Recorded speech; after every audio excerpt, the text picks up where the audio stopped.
Hello friend, आज का topic है वेरेस्टाइल नेचर्स ऑफ कार्बन एटम्स। इसमें दो प्रॉपर्टी है कार्बन की।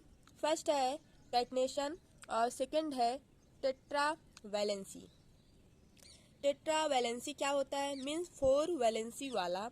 ठीक, इसको बस इतना ही हम लोग जानेंगे। कार्बन जो होता है वो टेट्रावैलेंसी होता है और कैटिनेशन मोस्ट इम्पॉर्टेंट है। कैटनेशन ये आपको हमेशा पढ़ना पड़ेगा और याद रहेगा। ठीक है, याद करना पड़ेगा कि ये होता क्या है। पहले तो आप लोग सोचेंगे कैटिनेशन ये जो होता है, जैसे पहले हम आपको समझाते हैं। आप लोग जब छोटे थे या हम लोग भी खेले हैं चैन चैन। जब छोटे थे तो हम लोग चैन चैन खेलते थे। उसमें होता क्या है कि एक दूसरे से सबका हाथ पकड़े रहते हैं और एक दूसरे से जुड़े रहते हैं। मीन्स सब लोग अपना अपना अलग अलग हाथ एक दूसरे को देते हैं। फिर ऐसे से जितने लोग रहते हैं उतना बड़ा चैन बन जाता है। ठीक है, तो यहाँ पे बोला गया है और इसी को हम लोग बोलते हैं कैटनेशन। ठीक है, और यहाँ पे लिखा क्या गया है, self linking property are present is known as a catenation या is called a catenation. Means जिसमें सेल्फ लिंकिंग प्रॉपर्टी प्रेजेंट हो वो हम लोग बोलेंगे कैटनेशन होता है। और इसमें क्या होता है, लॉन्ग चैन। जैसे लॉन्ग चैन क्या हुआ, जैसे carbon carbon carbon carbon carbon carbon carbon carbon से अटैच होता गया, तो ये क्या है, ये एक लॉन्ग चैन है। 1 2 3 4 5 6, ये 6 है। 1 2 3 4 5 6 7 8 और ये आपका 8 कार्बन का है और ये 6 कार्बन का है। तो इसमें लॉन्ग चैन इन दोनों में कौन है, ये 8 वाला है। इन दोनों में कंपैरिजन में वैसे लॉन्ग तो दोनों है। ठीक है, ये हुआ आपका लॉन्ग चैन। अब ब्रांच होना चाहिए उस कार्बन में, और वो या तो रिंग से अटैच होना चाहिए। अब यहाँ पे आप देखेंगे, जैसे अब यहाँ पे कार्बन कार्बन कार्बन, एक यहाँ पे ब्रांच लग जाए, फिर एक ब्रांच यहाँ पे लग जाए, फिर कार्बन कार्बन, एक ब्रांच यहाँ पे Cl हो जाए, यहाँ पे Br हो जाए, यहाँ पे CH3 हो जाए, यहाँ पे भी CH3 हो जाए। ये आपका क्या है, ये आपका ब्रांच है। क्लियर। अब आता क्या है, रिंग। रिंग में कैसे बनेगा, जैसे ये कार्बन ये कार्बन ये कार्बन, फिर यहाँ पे कार्बन यहाँ पे कार्बन, फिर यहाँ कार्बन यहाँ कार्बन। ठीक, ये आपका क्या हुआ, एक रिंग में अटैच हुआ। अब ये अभी बैलेंस नहीं है, मीन्स H आपको जोड़ना पड़ेगा, वो आप लोग जोड़ लीजिएगा। अभी बस आपको समझाने के लिए ऐसा बता रहे हैं, अभी आपको डिटेल में बताएंगे।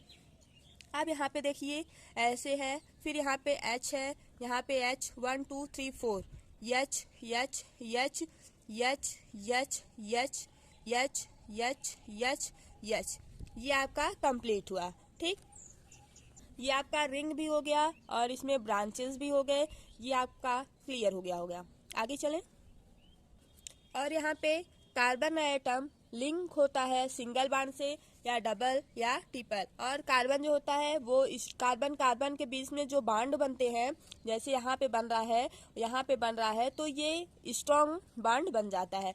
और ये फॉर एग्जांपल है इसका, ये यस है और इसमें यस 8 है, जो कि एक रिंग बना रहा है, आपस में जुड़ा है। इसी को हम लोग बोलते हैं कैटनेशन। क्लियर हुआ। आइए अब हम लोग देखते हैं कैसे ये। अच्छा, आप बता सकते हैं एक चीज और, यहाँ पे कार्बन है। ठीक, कार्बन कार्बन से ये जुड़ा है, मीन्स ये स्ट्रॉन्ग बॉन्ड हुआ। अब यहाँ पे कितना सिग्मा है कितना पाई है, ये भी क्वेश्चन आपके एग्जाम में आएगा या 1 नंबर में आ सकता है। नहीं तो कोई जैसे पूछ लेता है कंपटीशन लेवल में। तो अभी से अगर आप लोग छोटी छोटी चीज़ पे ध्यान देंगे तो आगे यही सब आपको फिर से पढ़ना पड़ेगा। 9th 10th 11th 12th, तब आपको ये सब फिर से आप डिटेल में पढ़ेंगे। अभी तो आपको बस लगता होगा अरे मुझे क्लास 10th में पास होना है। नहीं, आप लोग अच्छे से क्लियर करके पढ़ेंगे तो आगे आपको और आसानी होगा। अब यहाँ पे देखते हैं क्या, अब यहाँ पे देखिए कार्बन और हाइड्रोजन के बीच में सिंगल बॉन्ड है तो सिग्मा हुआ। इस कार्बन और इस हाइड्रोजन के बीच में डबल बॉन्ड है, नहीं, सिंगल बॉन्ड है, तो यहाँ पे सिग्मा हुआ। अब यहाँ पे सिग्मा हुआ, यहाँ पे भी सिग्मा, यहाँ सिग्मा, यहाँ सिग्मा, यहाँ सिग्मा, यहाँ सिग्मा, यहाँ सिग्मा, यहाँ, फिर यहाँ, फिर यहाँ। अच्छा, जब हर जगह सिग्मा हुआ, कितना सिग्मा हुआ? 2, 2 4, 2 6, 2 8, 2 10, 2 12, 12 सिग्मा हुआ। अब कार्बन और कार्बन के बीच में भी अगर डबल बॉन्ड रहेगा तो एक पाई होगा, एक सिग्मा होगा। लेकिन यहाँ पे सिंगल बॉन्ड है, तो जहाँ पे सिंगल बॉन्ड रहेगा वहाँ पे एक सिग्मा होगा। अब यहाँ देखिए, sigma sigma sigma sigma sigma sigma. अब यहाँ पे 1 2 3 4 5 6 प्लस 6 सिग्मा और है। टोटल कितना सिग्मा हुआ? 18 सिग्मा आपका हो गया। तो कोई पूछेगा या बेंजीन रिंग का दे दिया, बेंजीन ज़्यादा पूछता है, या तो हाँ वो अभी और कुछ बताने वाले थे कि यहाँ पे कितना हाइब्रिडाइजेशन होता है, वो भी हम आपको बाद में बताएंगे। ठीक है, यहाँ पे आपका क्या हो गया? 18 सिग्मा हो गया। बेंजीन रिंग का इम्पोर्टेंट रहता है, आपकी क्लास में भी पूछा जाएगा और एग्जाम में भी पूछा जाता है, कई बार पूछा गया है। बेंजीन रिंग में कितना सिग्मा बॉन्ड है, कितना पाई बॉन्ड है। चलिए आप लोग फटाफट निकालिए। अब यहाँ पे देखिए, ये है आपका बेंजीन रिंग का स्ट्रक्चर। ठीक है, अब यहाँ पे आप कैसे निकालेंगे, इसमें तो कुछ दिख नहीं रहा है पाई बॉन्ड। ये जो आपका गोला है ना, इस पे आप अभी देखिए कैसे बनाते हैं। यही आपका डबल बॉन्ड है, देखिए यहाँ पे, फिर यहाँ पे, फिर यहाँ पे। अब यहाँ पे आप बैलेंस करिए, क्या? हाइड्रोजन को देखिए, यहाँ पे 2 1 3 और कार्बन को कितना चाहिए? 4। कार्बन कितना वैलेंसी होता है? 4। अब यहाँ पे एक एक कार्बन हम सबसे जोड़ देंगे। क्यों? क्योंकि 2 डबल बॉन्ड है, एक सिंगल है, 3 हो गया। तो एक हाइड्रोजन की और ज़रूरत है, मीन्स 4 वैलेंसी पूरा करने में एक इलेक्ट्रॉन की ज़रूरत है। ठीक है, फिर यहाँ पे एक हाइड्रोजन आ जाता है, हम लोग ऐड करते हैं। जहाँ पे कुछ नहीं रहेगा वहाँ पे कार्बन का भाई हाइड्रोजन को हम लोग यहाँ पे जोड़ देंगे। अब यहाँ पे आप बताइए कितना पाई बॉन्ड है, कितना सिग्मा बॉन्ड है। हम आपको कल बताए थे, आपको बताए क्या थे? अगर डबल बॉन्ड होगा तो वहाँ पे एक सिग्मा होगा और एक पाई होगा।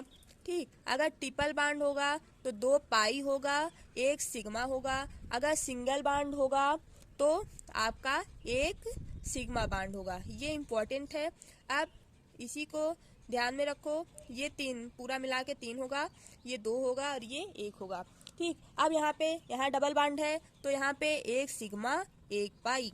यहाँ पे डबल बॉन्ड है तो एक पाई हुआ, एक सिग्मा। यहाँ पे एक सिग्मा एक पाई। क्लियर? अब यहाँ से पता चल गया 1 2 3, 3 आपका पाई हो गया। अब सिग्मा बॉन्ड कितना बना? अब यहाँ कार्बन और हाइड्रोजन के बीच में सिंगल बॉन्ड है तो ये भी तो काउंट होगा। फिर ये, फिर ये, फिर ये, फिर ये कार्बन कार्बन के बीच में सिंगल बॉन्ड है, फिर यहाँ सिंगल बॉन्ड है, फिर यहाँ, फिर यहाँ, फिर यहाँ। अब हम लोग पूरा काउंट करेंगे। 1 2 3 4 5 6 7 8 9 10 11 12। 12 आपका सिग्मा हो गया।